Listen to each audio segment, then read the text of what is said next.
দর্শক, সাজ্জাদ কাদেরের প্রীতি নিন, শুভেচ্ছা নিন। এই মুহূর্তে আপনাদের সামনে কথা বলতে চাই। এক তেলাপোকার ডাকে কাঁপছে দিল্লি। মোদী সরকারের ঘুম উড়ালো যে ভাইরাল আন্দোলন।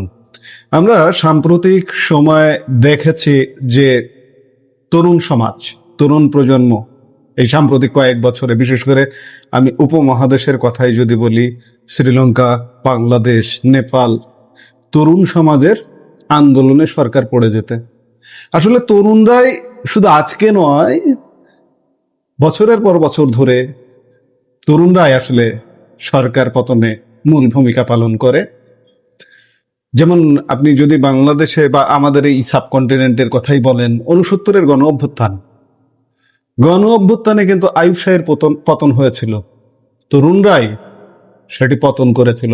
আমি যেটি বলছিলাম যে তরুণরাই সরকারের পতন করে দেয়, বৃদ্ধরা এসে কিন্তু আন্দোলনে সামিল হয় না।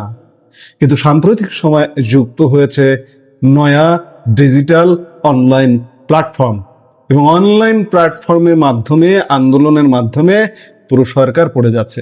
আপনি বাংলাদেশের সরকার দেখেছেন 2 বছর আগে, শুধুমাত্র অনলাইন প্ল্যাটফর্মের বদৌলতে সরকার পড়ে গেছে। এবার কি তেমনটা ঘটতে যাচ্ছে দিল্লির মসনদের ক্ষেত্রে? খুব আশঙ্কাজনকভাবে একটি আন্দোলন বিস্তার লাভ করছে, যার কারণে এমন প্রশ্নের উদ্ভব হচ্ছে।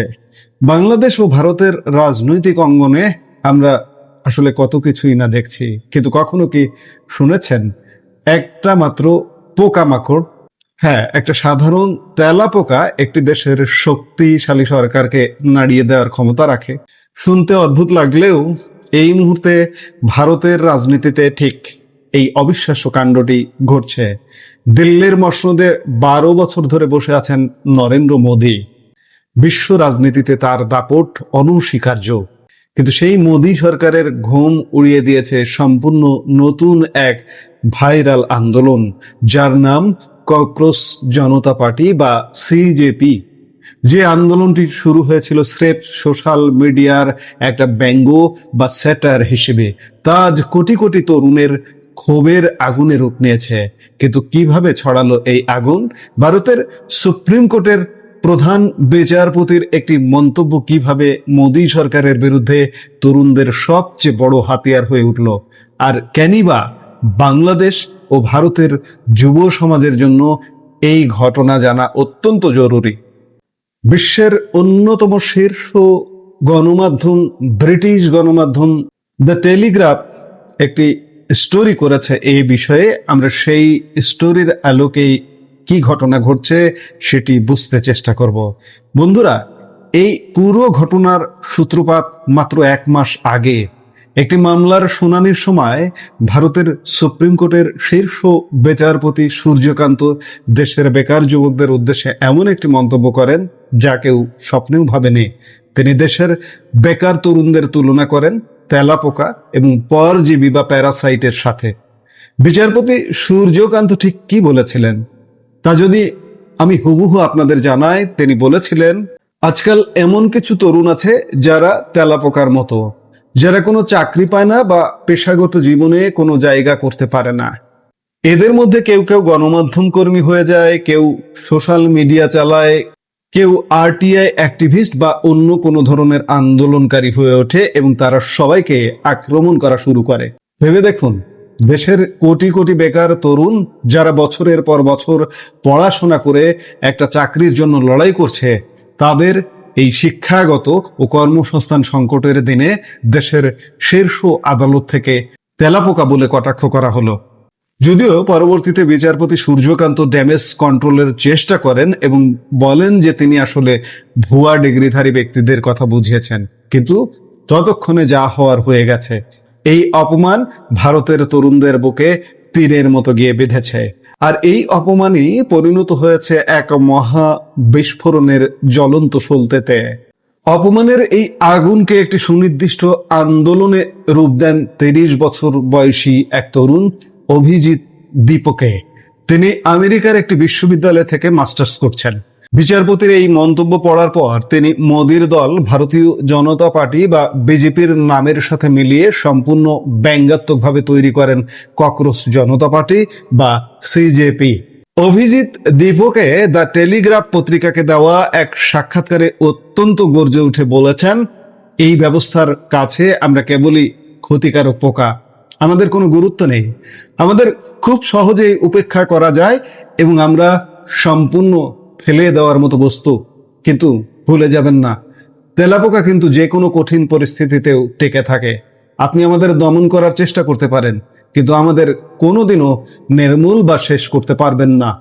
অভিজিৎ রসিকতা করে বলেন, তার এই দল আসলে অলস, বেকার এবং চিরকাল সত্যের পক্ষে থাকা তরুণদের প্রতিনিধিত্ব করে। আর দেখতে দেখতে এই স্যাটার বা কৌতুক সামাজিক যোগাযোগ মাধ্যমে দাবানলের মতো ছড়িয়ে পড়ে। শুধুমাত্র ইনস্টাগ্রামেই এই ককরোচ জনতা পার্টির ফলোয়ার সংখ্যা ছাড়িয়ে গেছে 22 মিলিয়ন, অর্থাৎ প্রায় 2,20,00,000, যা ভারতের যে কোনো প্রথাগত রাজনৈতিক দলের সোশ্যাল মিডিয়া রেসের চেয়ে কোনো অংশে কম নয়। এখন প্রশ্ন হচ্ছে, একটা সাধারণ ব্যঙ্গাত্মক পেজে কেন 2 কোটির বেশি মানুষ যুক্ত হলো? কারণ এর পেছনে রয়েছে এক গভীর সামাজিক ও অর্থনৈতিক ক্ষত। ভারতের মোট 142 কোটি জনসংখ্যার অর্ধেকেরও বেশি মানুষের বয়স 30 বছরের নিচে, আর এই বিশাল তরুণ প্রজন্মের পিঠ আজ দেয়ালে ঠেকে গেছে। এর সবচেয়ে বড় এবং সাম্প্রতিক কারণ হলো ভারতের সরকারি পরীক্ষা ব্যবস্থায় চরম বিপর্যয়। প্রতি বছর ভারতের কোটি কোটি তরুণ নিজেদের জীবনের শেষ সম্বলটুকু দিয়ে অত্যন্ত প্রতিযোগিতামূলক পাবলিক পরীক্ষাগুলোতে অংশ নেয়, যাতে একটা ভালো উচ্চশিক্ষা বা সরকারি চাকরি পাওয়া যায়। কিন্তু গত কয়েক বছর ধরে একের পর এক প্রশ্নপত্র ফাঁস বা পেপার লিক, খাতা মূল্যায়নে চরম ভুল এবং টেকনিক্যাল ফেইলিওর বা প্রযুক্তিগত ব্যর্থতা তরুণদের ক্ষোভকে চূড়ান্ত সীমায় নিয়ে গেছে। তরুণদের মনে হচ্ছে পুরো প্রাতিষ্ঠানিক ব্যবস্থাটাই অযোগ্যতায় ভরে গেছে। দ্য টেলিগ্রাফের রিপোর্ট অনুযায়ী ভারতের অর্থনীতি দ্রুত গতিতে বাড়লেও তরুণদের আকাঙ্ক্ষা অনুযায়ী কর্মসংস্থানের সুযোগ তৈরি হচ্ছে না। সরকারি ডাটা বলছে 15 থেকে 20 বছর বয়সীদের মধ্যে বেকারত্ব 2024 সালের 10.3% থেকে কমে 2025 সালে 9.9% হয়েছে। কিন্তু বিশ্বব্যাংক বা ওয়ার্ল্ড ব্যাংকের তথ্য পুরো উল্টো কথা বলছে। বিশ্ব ব্যাংকের ডেটা অনুযায়ী 15 থেকে 24 বছর বয়সীদের মধ্যে বেকারত্বের হার গত বছর ছিল প্রায় 16%। আরো ভয়ানক তথ্য দিয়েছে আজিম প্রেমজি ইউনিভার্সিটি। তাদের একটি সাম্প্রতিক রিপোর্টে দেখা গেছে 20 থেকে 29 বছর বয়সী বেকার ভারতীয়দের মধ্যে 67% উচ্চশিক্ষিত স্নাতক বা গ্রাজুয়েট, অর্থাৎ পড়াশোনা শেষ করে ডিগ্রি হাতে নিয়েও যুবকরা চাকরি পাচ্ছে না। এই তীব্র হতাশা এবং ক্ষোভেরই বহিঃপ্রকাশ হলো এই তেলাপোকা আন্দোলন।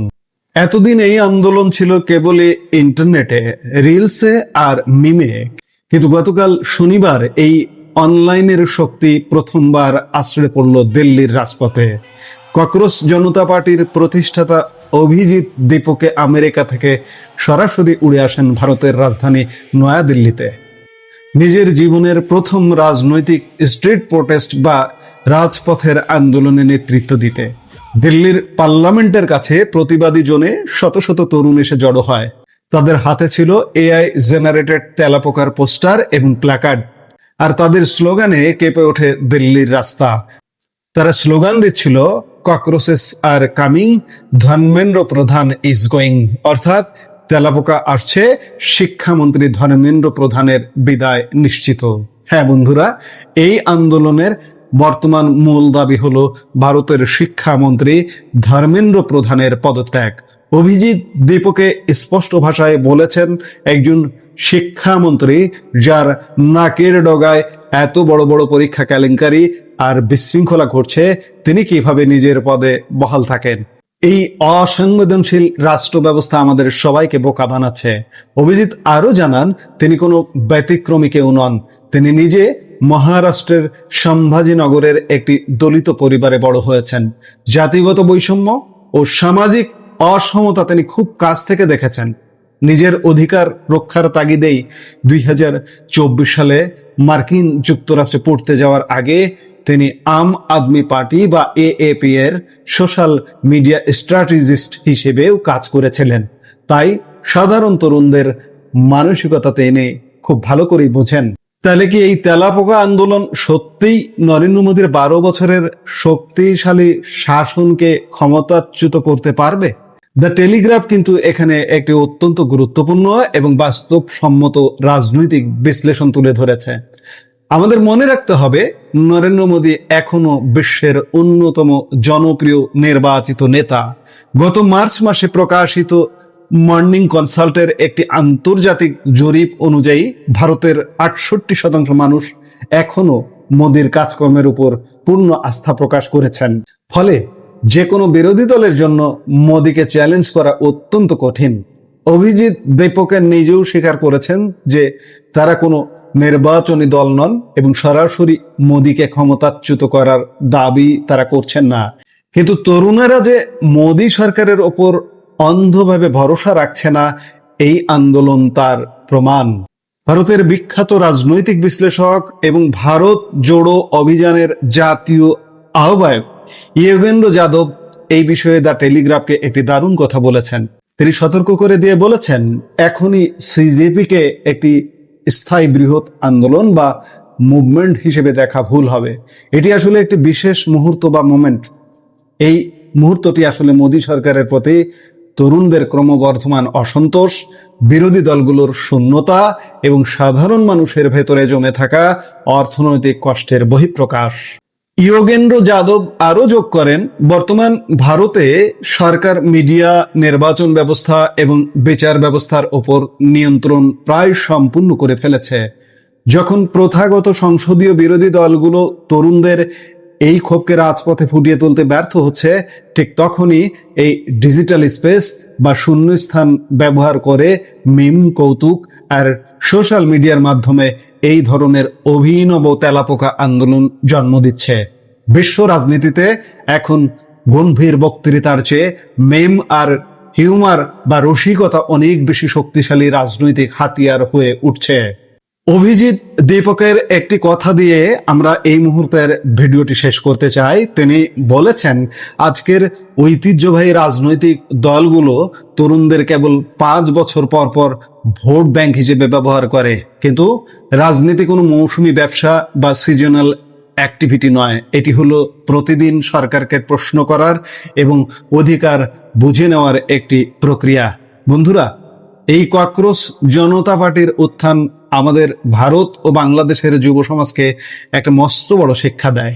যখন তরুণদের পিঠ দেয়ালে ঠেকে যায়, তখন তারা প্রতিবাদের জন্য কোনো বড় নেতার অপেক্ষা করে না। একটা সাধারণ মিম কিংবা একটা সামান্য উপহাসকেও তারা রাষ্ট্র কাঁপানো হাতিয়ার বানিয়ে তুলতে পারে। এখন প্রশ্ন আসছে যে এই কক্রোশ জনতা পার্টি কি সত্যি ভারতের প্রথাগত রাজনীতিতে বড় কোনো পরিবর্তন আনতে পারবে, নাকি এটি সোশ্যাল মিডিয়ার বুদবুদের মতোই মিলিয়ে যাবে? এখন সেটি দেখার বিষয়, কারণ এই যে সোশ্যাল মিডিয়ায় উত্থান হয়ে আমি শুরুতেই যে উদাহরণগুলো দিলাম, অনেকগুলো সরকার পতন হয়েছে, এবং এই যে সোশ্যাল মিডিয়া ইনফ্লুয়েন্সার বা সোশ্যাল মিডিয়া আন্দোলনকারীদের অবস্থা দেখে বিশ্ব ব্যবস্থা যখন মনে করে যে এই দেশের সরকারটা ফেলে দিতে হবে, আমরা যেটিকে সহজ ভাষায় বলি ডিপ স্টেট, ওই তরুণদের মধ্যে কিন্তু ঢুকে যায়। বাংলাদেশে ঢুকে গেছে, শ্রীলঙ্কায় ঢুকে গেছে, নেপালে ঢুকে গেছে, বিভিন্ন জায়গায় ঢুকে গেছে। বাংলাদেশে তো সুস্পষ্ট। আজকে ভারতেও যদি ঢুকে যায়, আরো ইন্ধন যোগায়, পেছন থেকে যদি আগুনে তুষ ছেটায়, তাহলে কি পরিণতি হবে? ভারতে এটি হয়তো হবে না, কারণ আমরা প্রধানমন্ত্রী নরেন্দ্র মোদীর জনপ্রিয়তার পারদ কতটা খানিক আগে সেটি বললাম। এখন দেখার বিষয় যে সামনে কি ঘটতে যাচ্ছে, আমরা নিশ্চয়ই দেখব। এই মুহূর্তের ভিডিও থেকে বিদায় নিতে চাইছি। দেখা হবে পরবর্তী ভিডিওতে। সে পর্যন্ত ভালো থাকুন, সুস্থ থাকুন। আমাদের ভিডিওগুলো নিয়মিত পেতে সাবস্ক্রাইব করুন Sajjad Kadir and the legends YouTube channel এবং লাইক, কমেন্ট, শেয়ার করে সাথে থাকুন।